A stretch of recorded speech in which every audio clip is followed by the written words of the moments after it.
What's going on, my New Orleans sports family? As always, I'm your boy O. Today, we're going to cover the Pelicans defeating the Los Angeles Lakers and snapping a 10-game losing streak. And I'm also going to talk about what these draft picks would do for our New Orleans Saints that they acquired for trading Sean Payton. Now, look, if you believe in getting loud and also you got to fight, that means you love talking about the Saints, you love talking about the Pelicans, so we have something in common. Please be sure to hit that subscribe button. Then after you hit that subscribe button, make sure you hit that notification bell so you know when I go live and upload videos. And don't forget to hit that like button. Tell me out that algorithm, baby. Got to get it in. It'll come into Valanciunas. Back to Ingram for the win. Yes! 0.3 of a second to play. You saw it. You saw it from here. It is time for me to break down this 131 to 126 victory from our New Orleans Pelicans over the Los Angeles Lakers. I cannot be the only one who get excited when we beat this team. Now let's go into those stats as your boy will always do. All right. Field goals. The Pelicans will put up 100 field goals and convert 52 of them for exactly 52%.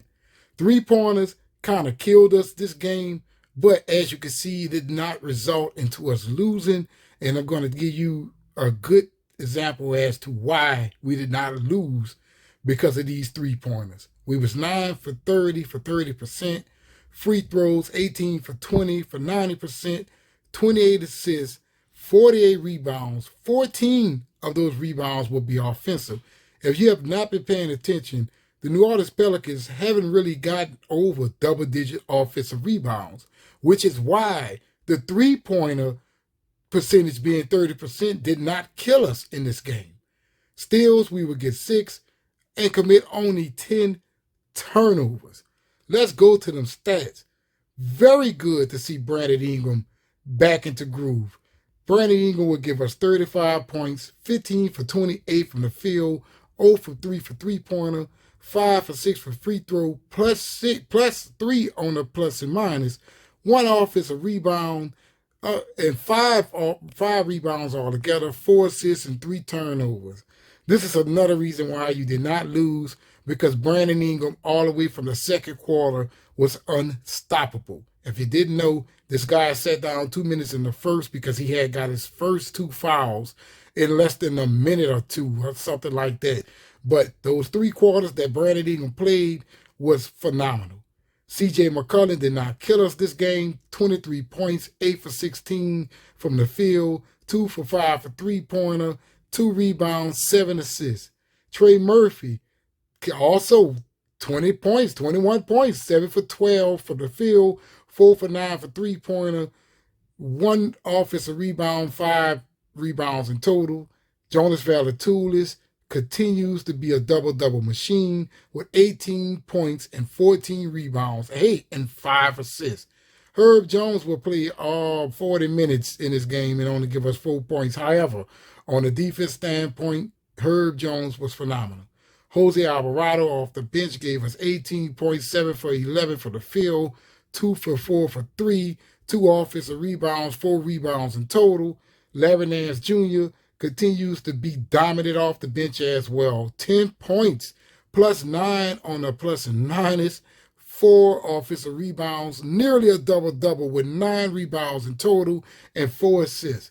Kyra Lewis will only give us 2 points. So as you can see, we're back to getting those 30 points off the bench. And let me see how many rebounds this is. 13, 14, 15 rebounds off of the, no, I'm sorry, I'm not even looking at Najee Marshall down there. So you got 18 rebounds off of the bench altogether. So this is pretty good for the New Orleans Pelicans. Don't get me wrong, in the standings, we are falling, but we're not that far behind. Right now, our New Orleans Pelicans are sitting at the 10th place in the playoff.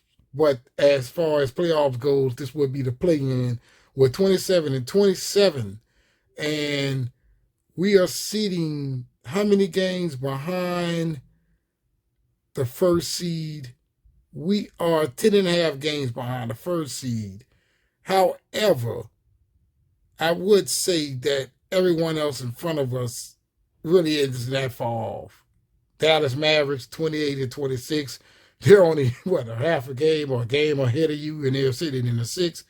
The Phoenix Suns are only 2 games ahead of you. The Clippers in the fourth seed is only 3 games ahead of you. And you're not that far from Sacramento in the third seed, which we play Sacramento tonight. It would be nice for us to give Sacramento their 23rd loss of the season so we can get our 28th win of the season and possibly be out of this play-in situation. But you're only 5 games behind the Memphis Grizzlies with 32 wins. So you're really not that far off right now, ladies and gentlemen. What do we have? 47. We have 40. We didn't play 54 games. You got, what, 27 of them left? Something like that? Yeah, about 27, 28 games left. So hopefully we can pick it up. We can get Zion back in time for the playoffs and really make some noise when it comes down to this conference. I think the New Orleans Pelicans are in a prime example to do that for us. So hopefully they can continue their winning ways. They snapped a 10-game losing streak with this win over the Los Angeles Lakers. And tonight will be a big game. I think they play once again on Tuesday, as I recall. Yeah, we played Tuesday at 6:30 versus the Hawks, and then following that, we played the Cleveland Cavaliers on Friday at 9 o'clock p.m. Just trying to keep you guys updated because I know a lot of people out there, they're not used to the Pelicans playing, and they miss them a lot. So I'm going to try to be sure to remind you guys of these games when they're upcoming in the future. It's very nice to see our New Orleans Pelicans snap a 10-game losing streak. Although you do feel as if that 10-game losing streak will kind of screw us when it comes down to the standings at the end of the season, especially that we can try to get like close to the second seed. You always will feel like that first seed was this close as long as you avoided that 10-game skid. But Brandon Ingram being back, finally getting his footing back underneath him, could very well be the big change that we have been looking for in these last, 3 weeks or so. Man, it's been a while since the New Orleans Pelicans won. I don't even think they won. Right, they won 1 game, I believe, in January. February could very much bring us something different. Our New Orleans Pelicans only have the sky's the limit, and also we got to get Zion Williamson back on the court, because with Zion Williamson on the court, this team is incredibly hard to stop. You feel me? There's no way you can focus on Brandon Ingram, C.J. McCollum, and Zion Williamson, and Jonas Valanciunas underneath, all at the same time, which is why we was on a roll in the first place. Now, I know many people out there also feel that our bench will also be the factor in getting us there, and I agree with them solely. So hopefully our New Orleans Pelicans can continue this win streak that they have started in the future and kind of finish strong, However, I want that championship, if you know what I mean.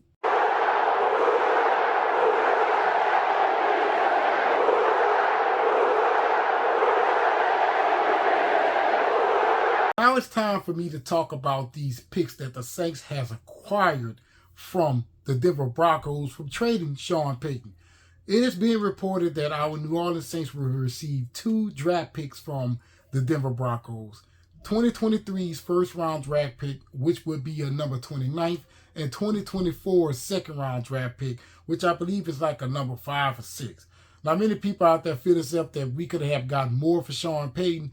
I kind of agree with them on that, but we also have to understand from 20 years ago when John Gruden was traded, a lot of teams are very reluctant to lay off for all of those draft picks again. Like picks have become very much valuable more and more as time went on. You know what I mean? Like when you get a Patrick Mahomes out of draft, you get a Jalen Hurts out the draft. People are trying to hold on to those picks, right? So I do feel like we came up on the short end. However, we got something that we did not have before, and that's a first-round draft pick in this year's coming draft.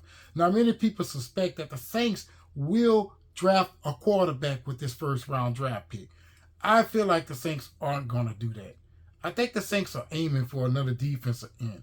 When it comes down to the quarterback situation, this organization has always been about the veteran quarterback. Like, we have never really drafted a quarterback and gave them the reins of the team. I think the last quarterback we drafted was Bobby Abel. If I'm wrong, let me know in the comments below. And everyone after that has been a free agent. I think the Saints are going to go the same route when it comes down to the quarterback situation. Now, many people will say, well, oh, why do you believe that this New Orleans Saints will draft a defensive end? First off, Cam Jordan is getting older, and Marcus Davenport has not produced. Right? I know we feel like the quarterback is the position that we have a need to address, but a defensive end is something that the Saints absolutely got to have. If you really think about the Rams, they really and truly did not win last year's Super Bowl because of their quarterback. They won because of their defensive line.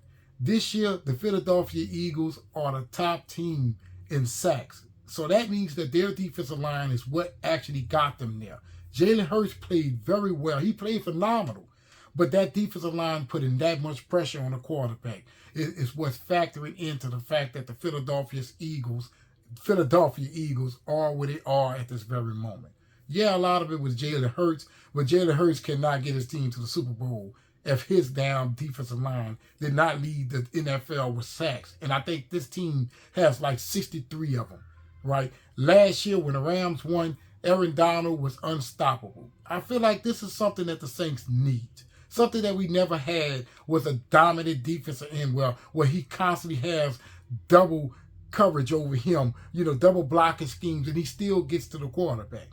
Personally, when it comes down to the quarterback situation, I don't mind if Jameis Winston stay around or Andy Dalton, or the Saints could very well be in a running to trade for Aaron Rodgers, or hell, even a Derek Carr. But if they trade for Derek Carr or even Aaron Rodgers, that would tell you that the Saints will not draft a quarterback in this year's coming first round with that 2023, 29th draft pick. They're going to draft a defensive end. They don't need wide receivers. They don't even need a tight end. They really and truly will probably use a second or third round draft pick to get another quarterback like they have always did. See what he has. Probably put him in a position to be the backup quarterback and also draft a running back. That's what they're going to do. Hear me out, ladies and gentlemen. Just remember what I am talking about today. I don't think the Saints are going to draft a quarterback and put him in position to get them to the Super Bowl next year, because that's kind of starting the team over. That's a reset button, if you ask me. Right now you're this close. All you need is the quarterback to make the plays, which I think Andy Dalton did, and Jameis did as well. And the receivers kind of dropped the ball all in the year, but that's another story. But I just feel like a quarterback is something that you do not need to hit the reset button with at this very moment. You go for Derek Carr. If you're not going to go with Andy Dalton or Jameis Winston, you go for Derek Carr. The Saints have more cap space because of the NFL announcing that all teams' cap space are going to increase in 2023. So I think that you can get Derek Carr. You're probably going to have to come off for Michael Thomas. Hell, you might even have to come off for Kamara. But if you go for Derek Carr, I feel like that's a right move. If you keep Andy Dalton around, I'm okay with that. You keep Jameis Winston around, I'm okay with that. All I know is the Saints are going to draft a defensive end in this year's coming draft. Mark my words. If it's not going to be that, it's going to be an offensive lineman, because we traditionally have drafted offensive linemen in the first round. Well, that would be it for today's show, ladies and gentlemen. Hopefully you guys enjoyed yourself while you sat there and heard what I had to say. I also want to remind you that I have another channel called the 4KO, where I review movies, I do trailer reactions, I talk about geek culture and all of the above. I would like it if you guys will also visit that channel, and if you like the content over there, please be sure to subscribe. But in the comments below, let me know what you think about the New Orleans Pelicans getting back to their winning ways, and also, what do you think that the New Orleans Saints will do with this year's first round draft pick for their coming future? Let me know in the comments below.